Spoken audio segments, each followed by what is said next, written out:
तो आइए प्यारे दोस्तों, आज की इस वीडियो में हम लोग जो है कंप्लीट करते हैं आपके 12th क्लास की हिंदी की चैप्टर 4। और ये चैप्टर 4 जो है वो गदखंड का है, अर्धनारीश्वर, जिसके लेखक है हिंदी साहित्य के महान लेखकों में से एक रामधारी सिंह दिनकर। तो रामधारी सिंह दिनकर का नाम कौन नहीं जानता है, जो भी हिंदी साहित्य को जानते होंगे।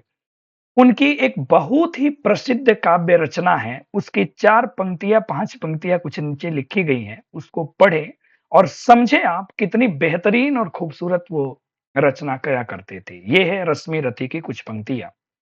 दुर्योधन भी दे न सका, आशीष समाज की ले न सका, उल्टे हरि को बांधने चला, जो था असाध्य साधने चला, जब नास मनुष्य पर छाता है, विवेक पहले मर जाता है, पहले विवेक मर जाता है।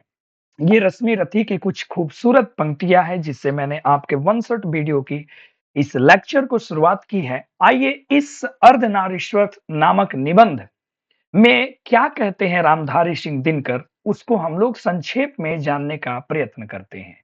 प्यारे बच्चों, सबसे पहले हमेशा की तरह हम जानेंगे अर्धनारीश्वर में रामधारी सिंह दिनकर के थोड़े से परिचय के बारे में, इनकी जन्म, मृत्यु, शिक्षा, साहित्य, कृति, सम्मान आदि चीजों के बारे में जो आपके समक्ष दिख रही होंगी। जन्म की बात करें 23 सितंबर 1908 और निधन हुआ था 24 अप्रैल 1974 को। जन्म स्थान की बात करें सिमरिया, बेगूसराय, बिहार। याद रखना प्यारे बच्चों, ये बहुत बार पूछा हुआ है प्रश्न परीक्षा में। माता पिता की बात करें, मनरूप देवी माता हो गए, रवि सिंह इनके पिता हो गए। आरंभिक शिक्षा गांव में लिया। 28 में ये मोकामा घाट के रेलवे हाई स्कूल में से इन्होंने मैट्रिक किया। 32 में पटना कॉलेज से इन्होंने बीए किया इतिहास में। साहित्य में अभिरुचि की बात करें, 25 में छात्र सहोदर पहली कविता इन्होंने प्रकाशित की। पहली कविता थी छात्र सहोदर, 25 में ही प्रकाशित हो गई। छात्र जीवन में देश, प्रकाश, प्रतिमा जैसे अनेक रचनाएं इनकी प्रकाशित हुई। कृतियों की बात करें, काव्य में बात करें, प्रणभंग 29 में, रेणुका 35 में, हुंकार 38 में, रसवंती 40 में, कुरुक्षेत्र 46 में, रश्मि रथी, देखो हुंकार रश्मि रथी तो बहुत ज्यादा पॉपुलर है। नीलकशम 54 में, उर्वशी और पॉपुलर है 1961 में।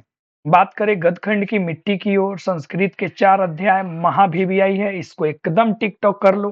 काव्य की भूमिका 58 में आई थी। तो ये ऐसे लेखक हैं जिनको पढ़ो, हर तरीके की लेखनी में प्रसिद्ध थे, चाहे काव्य हो चाहे गदखंड हो, सब में। सम्मान की बात करें तो संस्कृत के 4 अध्याय के लिए इनको साहित्य अकादमी और उर्वशी के लिए इनको भारतीय ज्ञानपीठ पुरस्कार दिया गया और अंत में इनको पद्म भूषण से भी सम्मानित किया गया। रामधारी सिंह दिनकर को राष्ट्र कवि के नाम से जाना जाता है, जो कि आपके परीक्षा के दृष्टिकोण से बहुत ज्यादा महत्वपूर्ण है। हाँ तो प्यारे साथियों, आप समझ गए रामधारी सिंह दिनकर के बारे में, ढेर सारी चीजें समझ गए। नाउ अब ये आपकी रिस्पॉन्सिबिलिटी है कि इन समस्त चीजों को आप किस तरीके से जल्दी से कंठस्थ कर लेते हैं। आइए अब हम कहानी को ले चलते हैं आगे और निबंध में जानते हैं कि क्या है। प्रस्तुत निबंध अर्धनारीश्वर की रचना राष्ट्र कवि रामधारी सिंह दिनकर ने की है।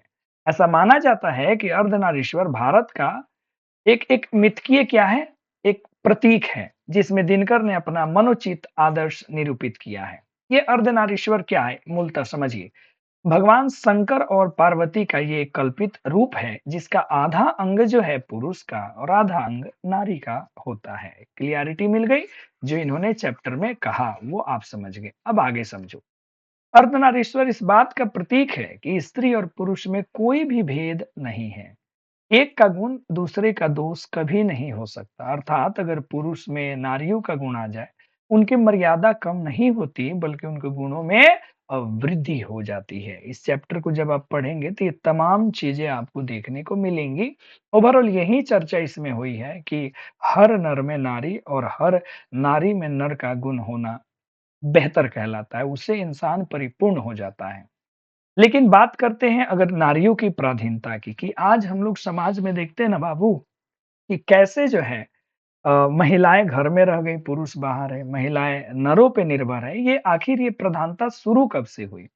ये बताते हैं कि कृषि के विकास के बाद नारी की प्रधानता आरंभ हो गई। जिंदगी दो भागों में बट गई, नरघारी में नर जो है घर में और पुरुष जो है बाहर रहने लगे। दोनों अपने कर्तव्य से विचलित हो गए। नर कर्कश और कठोर बन गए। युद्ध में रक्त बहाते समय उसे इस बात का ध्यान ही नहीं रहा कि रक्त के पीछे जिनका सिंदूर बह रहा है, उनका क्या होगा। और नहीं सिंदूर वालियों को भी किसी बात की फिक्र है। दिनकर जी कहते हैं कि अगर कौरवों की सभा में संधि वार्ता कृष्ण और दुर्योधन के बीच ना होकर के कुंती और गांधारी के बीच हुई होती, तो शायद इतना बड़ा महाभारत नहीं हो पाता। इतना बड़ा महाभारत नहीं हो पाता, है ना? आगे देखते हैं। लेखक इस पाठ में नारी के महत्व को बताते हैं। बिल्कुल, मुंशी प्रेमचंद्र कहते हैं कि पुरुष जब नारी का गुण ले लेता है तो वह देवता बन जाता है, लेकिन नारी जब नर का गुण लेती है तो राक्षसनी बन जाती है। इन्होंने आलोचनात्मक रूप से यह निबंध लिखा है। एक तरीके से प्यारे साथियों आप ये कह सकते हो कि ये एक आलोचनात्मक निबंध है। आलोचनात्मक आप इसको निबंध एक कह सकते हैं, ये है। ठीक है ना? लेखक नारियों के प्रति लोगों के सोच को भी इस पाठ में उजागर करते हैं। कहते हैं कि समाज में नारी को ही नागिन, जादूगरनी समझा जाता है, परंतु लेखक इस बात को झूठ मानते हैं। नर अपनी दुर्बलता छुपाने के लिए इस प्रकार के शब्दों का इजाद करता है। रामधारी सिंह दिनकर ने निबंध में स्त्रियों के सम्मान को बढ़ाने पर बल दिया है। उन्होंने गांधी और मार्क्स के विचारों की वकालत की है, जिन्होंने नारी जाति के सम्मान की बात कही। गांधी को की पोती ने किताब लिखा था बापू मेरी माँ, उसकी भी चर्चा की है, जिसमें पुरुषों में उपस्थित नारियों के गुण जैसे दया, क्षमा को इन्होंने बतलाया है। तो ओवरऑल मेन जो चीजें हैं इस चैप्टर की वो यही है प्यारे बच्चों, जो मैंने आपको अभी समझा दिया है। उम्मीद करते हैं ये छोटे-छोटे वीडियोज़ जो हैं आपके एग्ज़ाम में रिवीजन के लिए बहुत ही महत्वपूर्ण साबित होंगे। इसीलिए एक-एक वीडियो को आप ध्यान से देखो और इससे संबंधित ऑब्जेक्टिव क्वेश्चन्स मैं अपलोड कर ही दे रहा हूँ।